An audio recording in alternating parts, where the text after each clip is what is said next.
Hey everyone. Today I want to share with you guys my one light setup that I keep going back towards and trying to perfect in order to maximize the use out of just a single flash.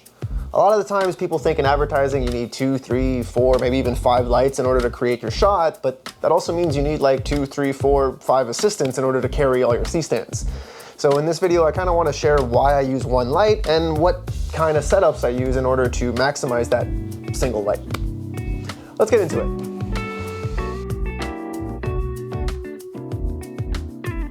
Hey everyone, my name is Sergio and I'm a commercial photographer here in Victoria, BC, and I shoot a lot of still life. I work with food brands and restaurants, so I like to create things that look like they would in real life. For the most part, I'm showing up alone on these shoots and I'm going alone on all these restaurants, and I only want to carry so many things. Like I don't want to have too much weight. I choose to carry smaller, lighter stands instead of my big heavy C stands, just to save on the amount of weight in how much I carry my stuff around. So I think having one less flash and one less stand and one less modifier is all beneficial to me rather than having to lug extra stuff from shoot to shoot to shoot to shoot. And I know you're like, oh, what a silly problem to have, just bring more things. But I think if you can maximize how much you get out of a single flash, you'll be way better as a photographer than if you think that you just need to throw more light at a problem. The main real reason that I like shooting with one light, or at least one light source, or making it look like it's only one light source, is because we only have one sun. And yeah, sure, when you're inside, you might have multiple lights on something, but for the most part, when we see things or when we think of things in nature, we only see them with one light source. So I try to if I want to create something that looks like real life, then I'm going to try to shoot it with just one light source. I'm just being very mindful with how it's shaped and which direction it's coming from. The flash is a fake sun, so to speak. I can create a sun in a basement, I can create a sun out and about in the middle of the day. But what's important is that I am making it look specifically the way I want it to, and it's hitting the subject exactly where I want it to. That's why I don't rely on the sun, or I don't rely on having a nice big window, because I don't know how bright it's going to be. I don't know how it's going to affect my shot. Whereas if I bring a flash, a modifier, and a stand, I know exactly how it's going to look. So that's why I do it with this one light or this one stand. I specifically bring what I need for that shoot, and that's it. I hopefully not have to bring too much more.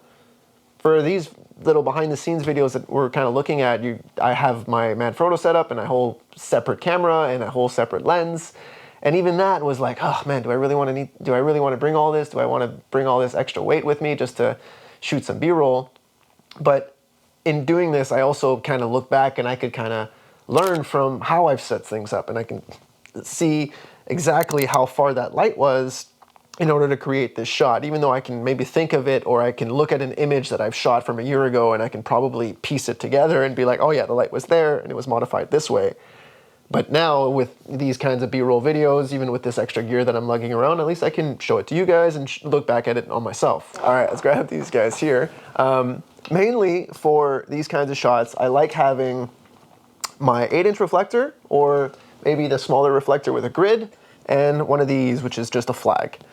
And the reason I like to have these two modifiers instead of just having like a strip box or a soft box on my light is that by having these two separate, I can create a very small softbox or shallow softbox, or a very deep softbox, all by just moving this light source front and back. It's like having a telescoping pole in your umbrella, but you're just doing it like in real time. By using a flag like this instead of having your softbox, you can also, instead of just creating a bigger or smaller softbox, I can create gradients. So I can point it in a certain direction, up, down, left, right. I can do it like this.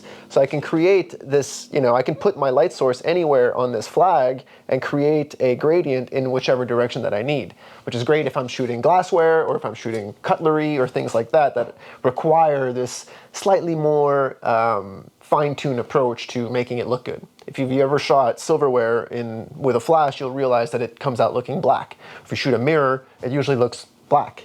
If you have it, if you think about what it's reflecting and you want to have some shine to it, then that's why you use a flag, and you use it, like look back at some of my Learn to Light videos and you'll get a better idea of how to use a flag for shots like this. But mainly what I'm doing is I'm just trying to recreate the best possible scenario for each dish in order to get the light in the right direction and in the right specularity that I need. This specific modifier has a silver interior, and this is, as you can see, just a white flag. So by combining, I'm not going to block myself, sorry about that. By combining these two together, I'm able to remove the specularity, or if I'd like, I also have a net, which doesn't affect the light source, but just removes basically the hotspot intensity and does not remove that specularity. I can remove it, I can not remove it. All I need to do is have these two things. This setup is not something that you need, it's not something that you absolutely have to use, but it is something that I've learned helps me be the most versatile as possible, because I can shoot a variety of different dishes, I can shoot them in a variety of different locations, and I can always get a guaranteed result. I always know that no matter where I am, no matter what situation I'm in, I know I can get consistent looking images, and I can go back a year later and still recreate these same very consistent images, knowing exactly how I shot them because of this B-roll or this extra footage that I create. I think it's also important to shoot some BTS stuff. I mean, people want to know that you're working. People like seeing a photographer that's working. It makes them feel more confident about booking them, because they're like, well, other people are trusting them, then I should be able to trust them. You want to be that trusted source. This is the setup that I normally use in order to create these kinds of images. And if it's something that interests you, you can click the link down below. I have some affiliate links with my Strobe Pro stuff, but by all means, don't feel the need to buy it. I think you can probably get away with a lamp and a sheet of tracing paper from Michael's or whatever like craft store that's in your area, and you can recreate 90% of this. This is just a slightly more official version that helps me show up on set and not look too kooky. But yeah, like by all means, don't watch my videos and think you need to buy things. This is not the whole point. But sometimes having gear that's specific to the type of shoots that you create or that you do over and over again, it might help you in the long run. You know, you don't need to break the bank too much, but if you see that this certain piece of gear would help you, then yeah, maybe sometimes it's worth it. But make sure that it's something you'd use often and over again, and that the DIY version of it is probably too much of a workaround that you are willing to dish out the extra little bit of money. But yeah, don't watch these videos thinking you need to spend any money. That's not the whole point of this at all. I just want to share the way I light these shots in order to create an image that looks like this.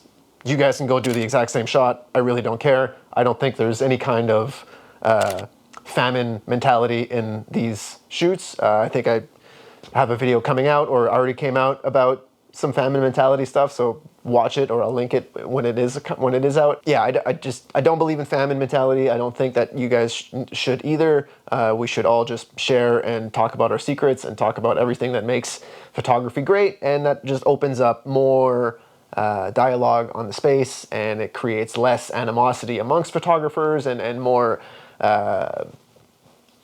yeah, just like freedom for clients to understand what it's like to work with us and things like that. There's a lot of things that nobody knows, and there's a lot of things that are secretive out in the world, and I think just divulging some of these secrets, or divulging some of these things that we think are secrets or that we think make us special, by sharing it, it's only going to be better. The way I light this is not any new information to anyone. Or maybe it is to some people, but it's not like I didn't invent this. This is just something that has worked for me because I saw 10% of it from someone else and 10% of it from someone else, and I've pieced together some things that, oh, I think this might work for me, this might work for me, and over time I've realized, oh, this is actually pretty good, and I keep going back to this setup and realizing, oh, yeah, this works in the basement, this works out in the middle of the day, this works everywhere.